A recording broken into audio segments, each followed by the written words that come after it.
भारत और नेपाल का रिश्ता सिर्फ दो देशों का नहीं है, यह रोटी बेटी का रिश्ता है, दिलों का रिश्ता है। हमारी खुली सीमाएं इस बात का प्रतीक है कि हम एक दूसरे पर कितना भरोसा करते हैं। लेकिन दुख की बात यह है कि कुछ अंतर्राज्यीय ड्रग माफिया इस पवित्र भरोसे का नाजायज फायदा उठाने की कोशिश कर रहे हैं। एक म्यांमार का नागरिक थाईलैंड से हाइड्रोपोनिक बीड, एक बेहद खतरनाक नशा लेकर नेपाल के रास्ते भारत में घुसने की फिराक में था। उसका मकसद सिर्फ नशा बेचना नहीं, बल्कि नेपाल की खूबसूरत सरजमी का इस्तेमाल कर भारत की युवा पीढ़ी की रगों में जहर घोलना था। लेकिन वो भूल गया कि दोनों देशों की हिफाजत के लिए हमारे जवान दिन रात एक किए हुए हैं। जाबाज सुरक्षा बलों और एनसीबी का मेगा एक्शन।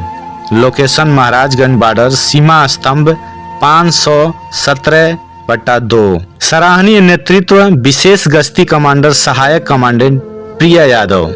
खुफिया जानकारी मिलते ही हमारी सुरक्षा एजेंसियों और नार्कोटिक्स कंट्रोल ब्यूरो गोरखपुर की संयुक्त टीम ने जाल बिछाया। बॉर्डर से महज 30 मीटर के भीतर उस शातिर अंतर्राज्यीय तस्कर फियो, उम्र 30 वर्ष, म्यांमार को दबोच लिया गया।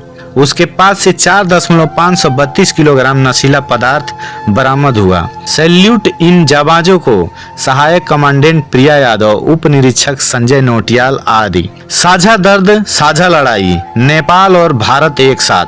यह घटना हमें याद दिलाती है कि दुश्मन चाहे किसी भी देश का हो, उसकी गंदी नजर हमारे दोनों देशों पर है।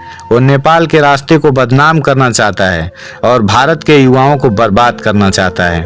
यह समय एक दूसरे पर उंगली उठाने का नहीं, बल्कि हाथ से हाथ मिलाने का है। भारत और नेपाल की जनता हमेशा से अमन पसंद रही है।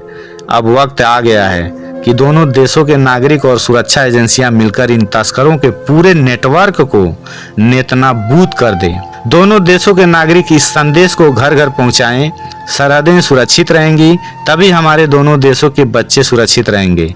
इस कामयाबी को और इस संदेश को हर ग्रुप में फैलाएं, लाइक करें। दोनों देशों के बीच इस अटूट दोस्ती और सुरक्षा बलों के हौसले के लिए कमेंट में लिखें, भारत नेपाल दोस्ती अमर रहे।